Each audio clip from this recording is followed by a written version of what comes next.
Hello bachcho, let's read this question. So the question says the port of Surat and Hooghly was declined by the end of 18th century. Explain. Second part is what led to the rise of Bombay and Calcutta ports in 19th century. Bombay और Calcutta ports के rise की क्या reasons थे और हुगली और सूरत के जो ports है वो डिक्लाइन क्यों होते हैं. Let's see the key concept is network of Indian textile trade. Indian textile trade का एक डेवलप्ड नेटवर्क था before the entry of Europeans की एंट्री से इस इंडियन टेक्सटाइल ट्रेड के नेटवर्क में काफ़ी ज़्यादा चेंजेस देखने को मिलते हैं. Let's see our answer. First point is before the age of machine industries Indian silk and cotton goods dominated the international market. Machine industries introduce होने के पहले इंडियन सिल्क और कॉटन जो था वो इंटरनेशनल मार्केट को डोमिनेट कर रहा था. Second point is a vibrant sea trade operated through Surat, Hugli and Masulipatnam, Surat और हुगली इन तीन पोर्ट्स के थ्रू एक वाइब्रेंट सी ट्रेड ऑपरेट होता था जिसने कि इन तीनों पोर्ट्स को एक प्रोमिनेंट ट्रेड पोर्ट्स बना दिया था. Third point is by 1750s the trade network controlled by Indian merchants was breaking. जो इंडियन मर्चेंट्स ने ट्रेड नेटवर्क कंट्रोल किया था वो 1750s तक आते आते ब्रेक करने लगता है. क्योंकि हम देखते हैं 1750s में यूरोपियंस एंटर करते हैं वर्ल्ड ट्रेड में और पोर्तुगीज और डच लोग भी इंडिया में आकर के इंडियन टेक्सटाइल ट्रेड में पार्टिसिपेट करने लगते हैं.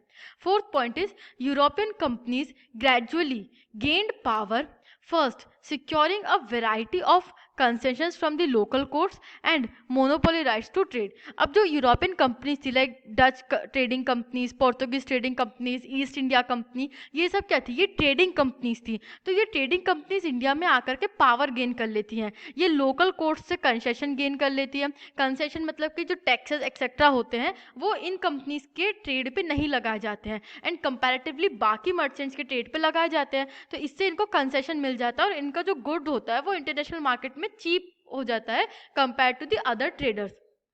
और फिर वो स्लोली मोनोपोली राइट्स भी गेन कर लेते हैं over the Indian textile trade. इस तरीके से इंडियन जो टेक्सटाइल ट्रेड होता है उसका नेटवर्क ब्रेक करके एक डिफरेंट नेटवर्क फॉर्म होने लगता है जो कि यूरोपियंस के कंट्रोल में होता है. Fifth point is trade through new ports came to be controlled by European companies and carried in European ships. This gave rise to new ports like Bombay and Calcutta.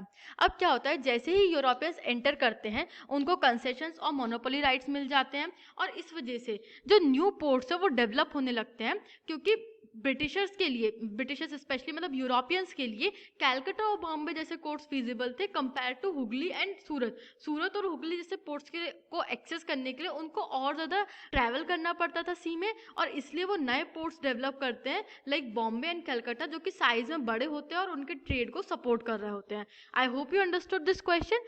Thank you and best of luck.